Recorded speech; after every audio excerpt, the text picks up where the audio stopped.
One sec. Yeah. So I think you've kind of done this, but can you give us tips on how to be resilient in the most difficult of situations? So let's say something has just happened, right? What can I see? What can I see? Maybe someone has lost their job, or maybe this deal that you were hoping would come through. I'm just trying to look at some of the things that are like topmost on the minds of young people right now, because based on research, the things that cause a lot of psychological distress for young people these days are economic, financial, and relationship problems. Those are very, very topmost, right? So let's say you maybe lost a relationship, or you lost a job. You know that when that happens, it's a big blow. Okay, it's an internal pain. It's a psychological distress that only you would know the amount of it. What a lot of people would do, if I would just use that model where I talked about ignoring problems, or acknowledging it, or over exaggerating it. For the person who will ignore it, I will not be surprised if they, after that thing happened, maybe they go out, they go hang out with friends. You're not in that mind state. Some people can even go clubbing. Some people can even indulge in all sorts of things just because they're trying to block the pain. You're trying to cope, but you're doing it in a very unhealthy manner. What I would recommend is to acknowledge what has happened. But for many people, that's the time to pause and not say you're trying to fix it in any way.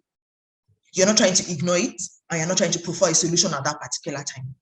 Give yourself time to understand what just happened to you. If you can, at that time, in fact, the first things will then be to self-soothe. What are the things that I can do to just help me to self-care in that immediate period? Is it just to lie down? Is it just to, eat, to drink? Just do something that is within your space that does not require too much of energy. Self-care is basic. They are not expensive. Just sitting quietly and trying to internalize and to reflect. And people think that by thinking or by trying to, to retrospect or to analyze things, they are brooding. It's not true. As long as you do it in moderation. Because sometimes it is in this that you would learn what the next steps are.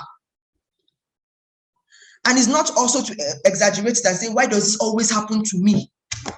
Why am I the only one that this always happens to? It's not true. Remember the spirit of common humanity. It's not just you. But yes, it's happening to you, but it's not just you. So the first thing is to stop, to pause, to soothe yourself. Don't say, I want to fix this immediately. That's not the time to start looking for another job. Just give yourself space and time to come out of it. If it's a relationship, don't start looking for the next person you're going to get into a relationship with. I always recommend detox. Relationship detox. Stop. Do other things.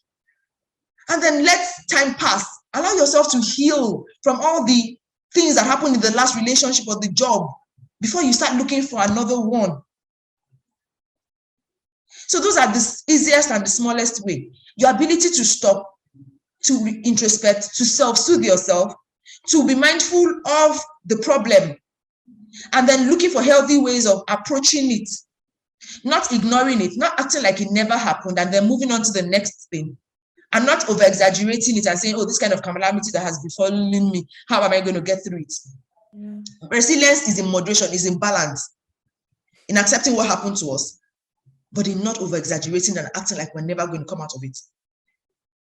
So it is in building that spirit. It's a fighting spirit. And I keep saying you're the one that can build it. You can get support from, certain people, but it's still you, because you still have to do the job. You still have to sit with yourself in the times when nobody is there.